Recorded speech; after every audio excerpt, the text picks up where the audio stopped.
and welcome to this special Google Hangout. We have with us from Tunisia, in fact, in North Africa, we have Carlotta Gall, the author of this book that everyone is it's on the bestseller list. Everyone's trying to read, The Wrong Enemy, and it's something very pertinent for India right now as we look at the security situation in our neighborhood. So Carlotta, thank you for joining us and for your patience. We also have Ashraf Haidari joining us from the Afghan embassy here in New Delhi, and really appreciate your time as well, Ashraf.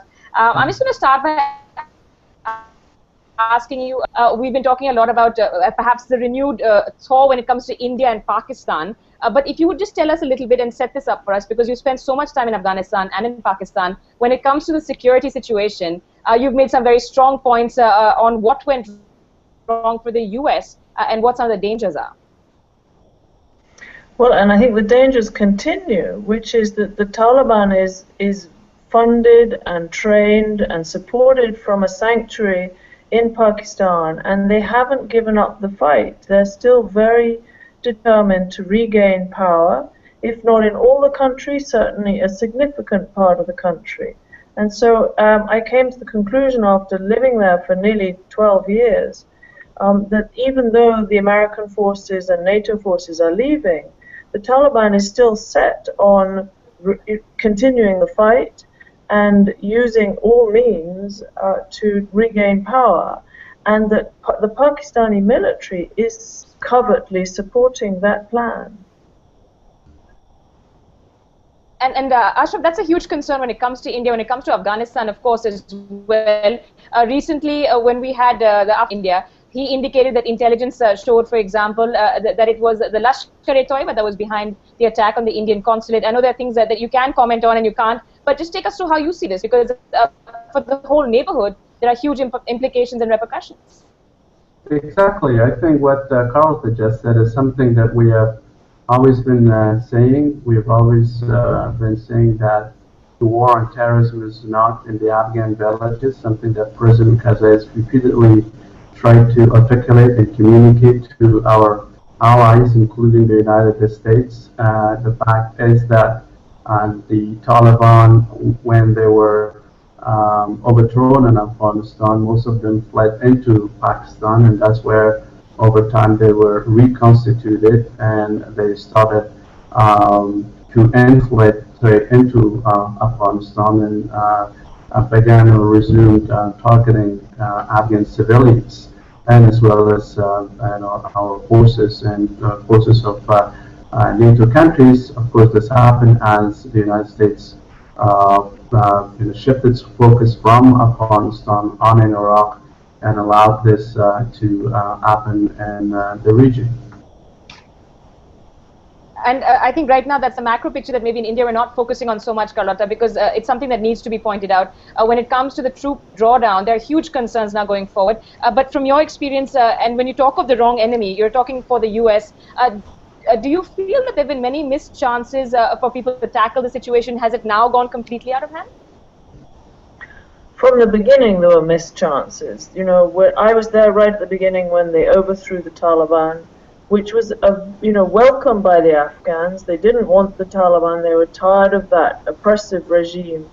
And then it was allowed to slip. And I think the way I saw it was America went off to Iraq in the few years after the fall of the Taliban and stopped paying attention to Afghanistan.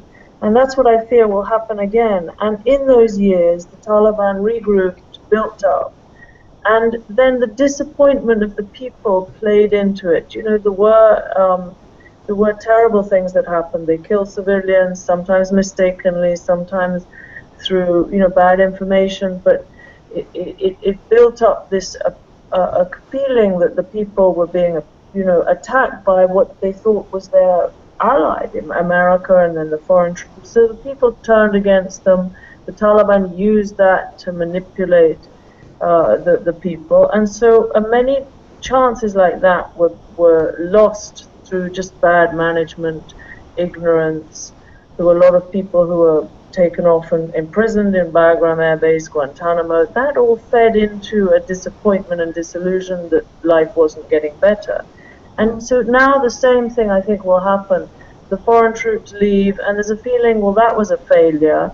And I think the government's really going to struggle on its own if it doesn't have international help and regional help, like India as well, Iran. If China, if all the countries don't help Afghanistan, it's really going to stumble again, and the people will be very prone to radical ideas or dangerous movements, and you could end up having civil war or greater strife. So there's a great need, as the Western world is pulling back, to actually pay attention to Afghanistan, in my view.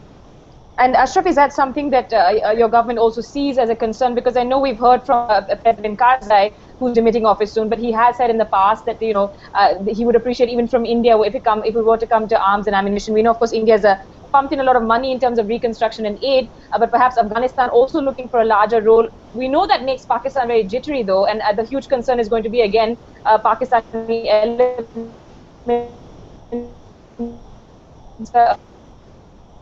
I'm sorry, I didn't get your last words, but yes, of course, we remain concerned about post-2014. The concern is just as far as the continued engagement or lack thereof the international community in Afghanistan. Of course, having learned many lessons from the 1990s.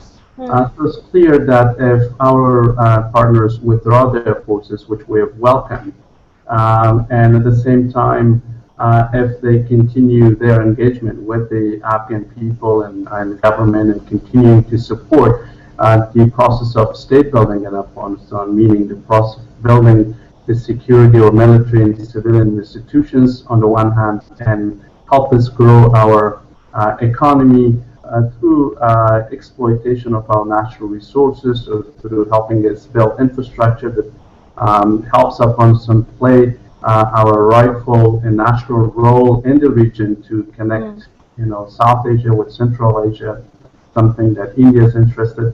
Then we would see Afghanistan stabilize and prosper, and of course the whole region would prosper and stabilize. And that's something that's in the best interest of Pakistan and the best interest of India. And we have encouraged both countries to, make concrete steps towards normalization of their relationship, which would automatically benefit Afghanistan and the entire region. And we look forward to such steps to be taken by the new government in place in India as well as in Pakistan. And we are happy to see at least development between the two countries since the visits of the South Asian countries' leaders, including President Karzai and Prime Minister Nawaz Sharif, and their meetings with the new Prime Minister here, Mr. Modi, to discuss these issues.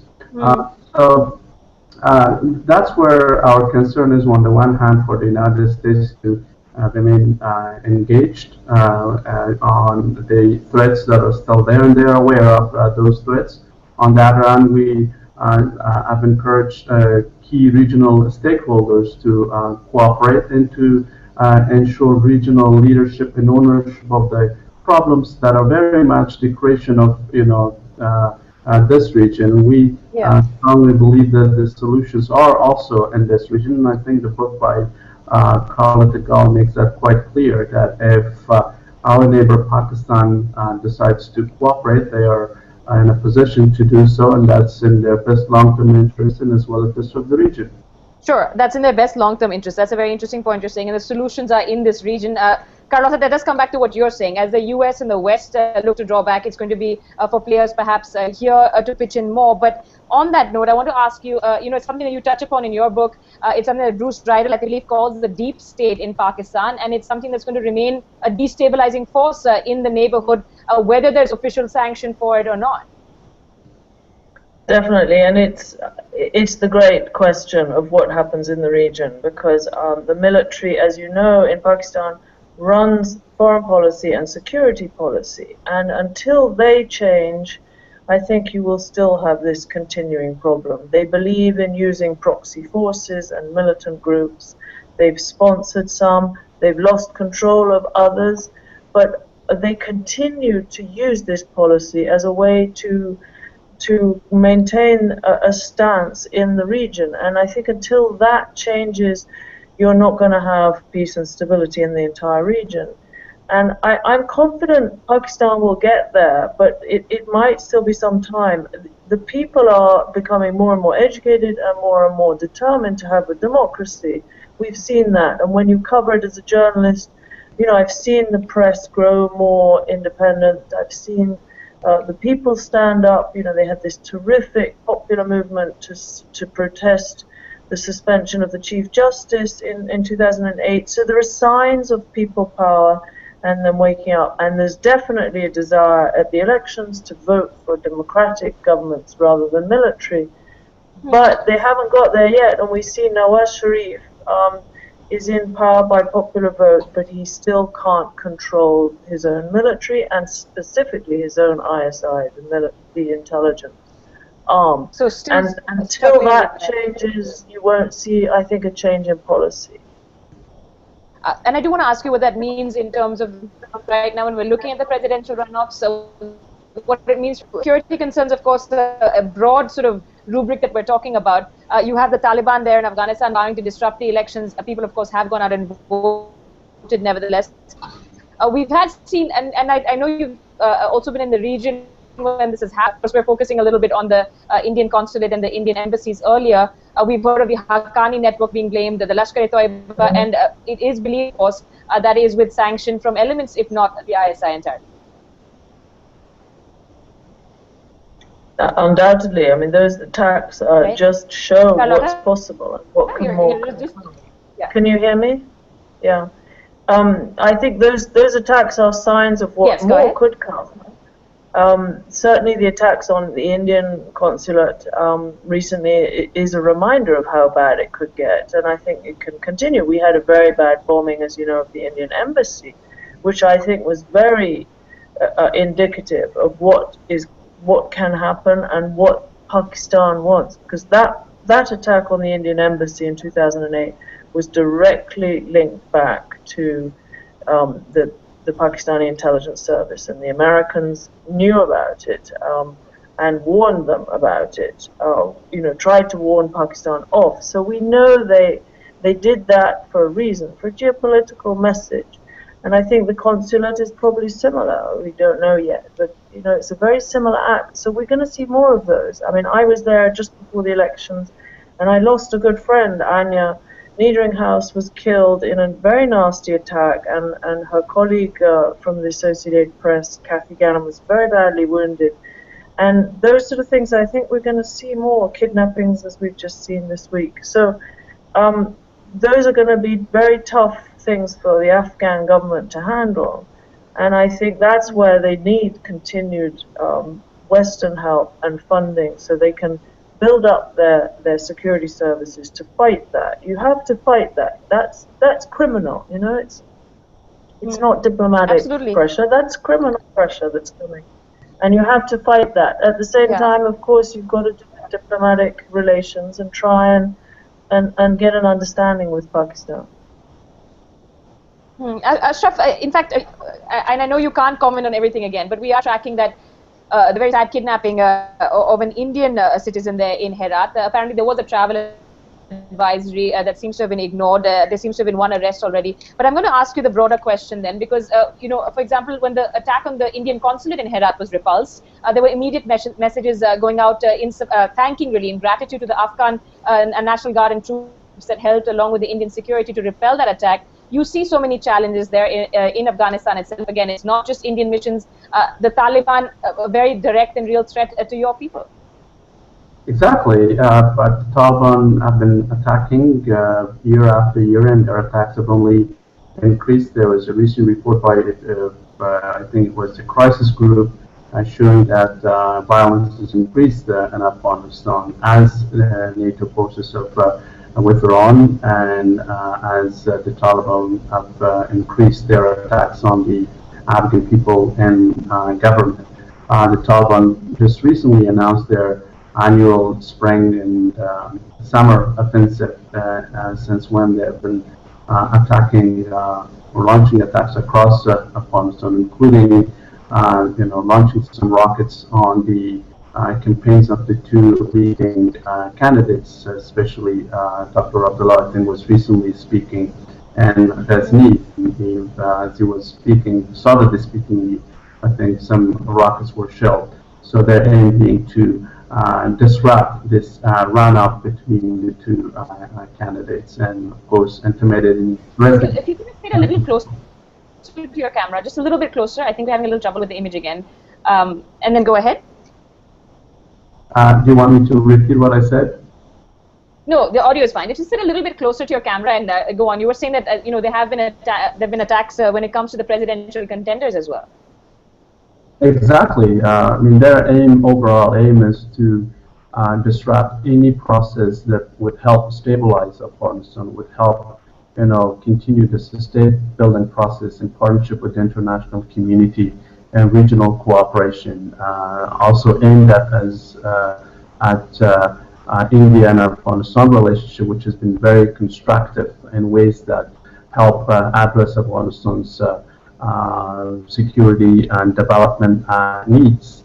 And then that's unfortunate because on the long run, it's not going to help any country in the region. And it's stated frequently by Pakistan's Prime Minister that the stable Afghanistan is important for the stability of Pakistan. But we like to see that and practice, especially by the country's military and intelligence institutions to actually deliver on what the Prime Minister has been saying since he took office.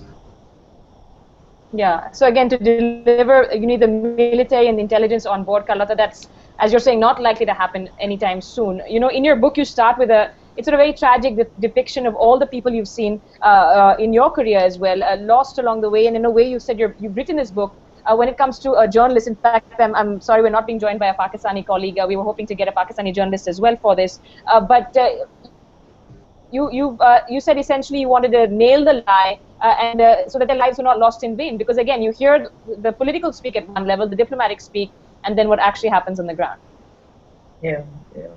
And what's fascinating is when you work in Pakistan, the pressure that Pakistani journalists are under, we were followed, we're listened to, we're slightly controlled. And I was actually beaten up one time in 2006 and all my computer and hard drive and everything confiscated. But the Pakistani journalists really suffer much more. Some of them get abducted, they get beaten up, sometimes sexually abused. Some of them have been killed. People I know, journalists who are working on cases, have been killed. And it's clearly a message to terrify the others, to stop people reporting on certain things. And so I felt very strongly about that. It was a big part of why I wrote the book, to show that this is an enforced and controlled environment. It looks like a free press in Pakistan, but it's not. And there are certain red lines, especially writing about Taliban, about the ISI, the Pakistani intelligence, and what they're doing in their own country in Baluchistan, but also in Afghanistan and in Kashmir, in places where they're trying to extend their power. It's very sinister, and it's very tough on journalists to work in Pakistan. And so I wanted to give them a voice and write the things they can't write. I think I've done the job that many Pakistanis could have done a long time ago, but cannot or don't dare. And we're just getting a sense of what it is that they have to, the sort of conditions they work under. In fact, I spoke to a Pakistani journalist who was in the same hotel at one point when you were being kicked out. And at the same time, I just feel for India, there's so many other issues. When we try to look at the bigger picture, and we tend to be also very insular. It's something I think everyone has to criticize the US for, but India is also equally guilty of this. Where do you think Afghanistan stands right now? Carlotta, I'm going to ask you this first. And Ashraf, to the best of your capabilities, what you can tell me, what does it mean essentially when you have these two contenders? It's the end of Hamid Karzai's regime. What is the change really going to mean for the region, Carlotta? Well, certainly we know that the two front runners now, Dr. Abdullah and Ashraf Ghani, they're going into the second round of the election. They've both said they will sign the bilateral security agreement with America, which has already been negotiated, but President Karzai decided not to sign it. So that's very clear that they want good relations with America. They want continued security assistance. and so on. And I think that means they want it with the whole Western world, with NATO, with all the countries that have been part of this, 10, 12-year mission since 9/11. So that makes it clear. But other than that, we have to wait and see who wins, because they are slightly different men. They're pro-West, they're pro-progress, they're pro-education. They both say they're pro-women's rights. But I think we will see a slightly different dynamic depending who wins. Sure. And we might see a different reaction from Pakistan to them. Right. But I think generally they both worked with Karzai. They will try and continue the same development of Afghanistan in the same direction as we've had this last 12 years. And just to tell our viewers, and I think they will both fight the Taliban. They will both, Sorry. which is a strong message, sure. I think they will both fight the Taliban. Yeah. Just a reminder, viewers, the presidential runoffs on the 14th of June, so we're going to hope to continue this conversation after that. Ashraf, how is Afghanistan really preparing for the change? And again, the challenges are enormous. Well, the challenges are there. I mean, the challenges are often spoken as, those of Afghanistan alone, but the fact is that many of our challenges are regional, I've always categorized them as regional, international, and transnational. Regional, we have, I think, sufficiently covered. In international, we know that they have also worked in competing and kind of soft and counterproductive ways in Afghanistan, but they have learned lessons in terms of how to, from now on in post-2014, deliver assistance in Afghanistan effectively, be it civilian and security, with a focus on doing no harm, and to build our state institutions and our people's capacity to do the work ourselves. And then transnational, we know the problem of narcotics is not Afghan's problem, but it's an issue of global demand, from region to, of course, Western Europe to North America countries that consume drugs produced in Afghanistan. These are the issues that I recently discussed at the Harvard University, a program that focused on illicit networks and transnational security threats. So Afghanistan is where you get these problems, and that's why we will continue international cooperation and assistance. The two candidates that we just discussed are committed to working with the international community to addressing those challenges. Are committed to implementing the reforms that we need within our government to provide the kind of partnership that our allies expect from us.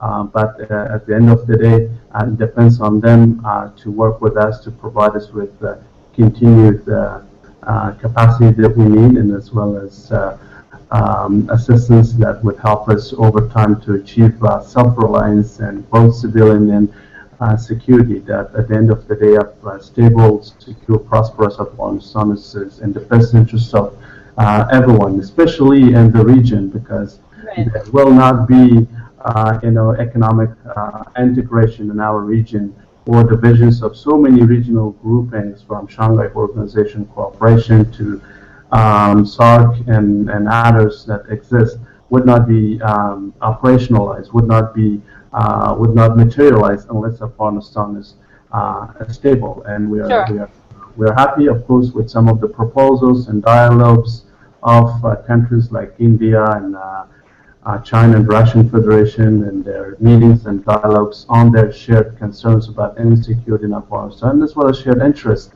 and stability in the country, which would enable them to further invest in Afghanistan and to allow Afghanistan, as I said, play a national role to connect South Asia, Central Asia with the resources that India needs in order to fuel its industrialization and development, or for China to benefit from the resources that we have invested in the copper reserves of Afghanistan, with India investing in the oil, in the iron ore reserves of Afghanistan, and for the entire region in terms of trade, transit, and investment. So we are optimistic. We are hopeful that the countries in the region have realized that zero-sum designs have failed. They failed under the Taliban, and We know from the April the 5th that the Afghan people overwhelmingly turned out to fight terrorists and their designs to continue this democratic process. So this time around, we would not return, as some say, including some experts, to the 1990s. There's no question about that. Well, some would not go to that direction because the Afghan people have fundamentally chosen their path, and the international community understands that and needs Afghanistan to stabilize, and as well as the region, especially the 3-4 countries that matter to the stability of the region, India, Russia, and China, as well as Iran and Turkey. All of them can play constructive roles in Afghanistan. They have done so, and we encourage them to do more. Okay. And I think, I mean, even as we're trying to find a sort of sign of hope and change, as always, Carlotta, the final word to you, we have to wind this down in a little bit.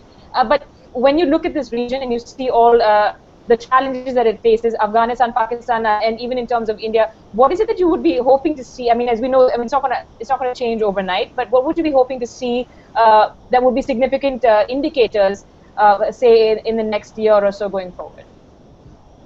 Well, I think the most important thing is continued security assistance and funding from the West, because we all know Afghanistan's a poor country and can't afford to run its own army and police. And so if the money runs out or is stopped, I think that could be catastrophic, because suddenly they would have to cut the forces, and then security could really take a dive. And at the moment, I'm confident that the army and the police are getting there. They're developing strongly. They're good fighters, but they still need help and training and money. So the worry is that America has now said they're going to leave completely in 2016. That means pull everyone out just to have an embassy. So there you could see the aid programs cut, and that, I think, would be very worrying. So I think it's money, but then, Afghans are very resilient and resourceful, so then they also need help to develop trade and to develop regional relations and all that Ashraf's just been talking about.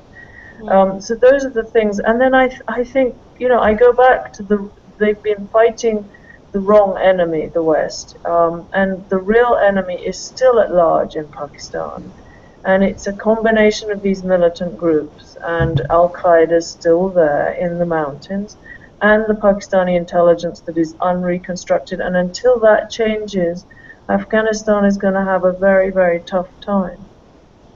Sure, and India as well, because I think, I mean, there's been no sense of the wrong enemy here, but what